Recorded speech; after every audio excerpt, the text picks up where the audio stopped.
Эгер сен азыр депрессияда болсоң, демек сен өткөнүңдү өтө көп жашайсың.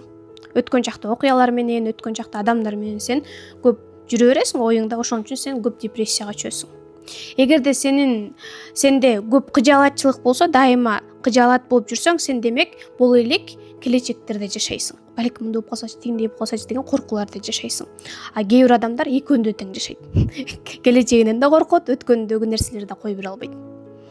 Эгер сен ушул нерсени кой бере албасаң, сен учур чакта жашаганды үйрөнбөсөң, сен бул дүйнөдө да бактысыз өтүп кетесиң. Ошондуктан адам бул дүйнөдө да бактылуу болуш үчүн, тиги дүйнөдө да бактылуу болуш үчүн ар бир Аллахтын берип жаткан бүгүнкү күнү менен, учур чагы менен жашаганды үйрөнүш керек. Дал ушул нерселерди жашоонун акыйкатында биз беребиз. Кантип учур чакта жашасак болот. Эгерде сиз ошол нерселерди алгыңыз келсе, үйрөнгүңүз келсе, анда акыйкат сөзүн жазыңыз. Мен сизге бул тууралуу 5 сабак жөнөтөм.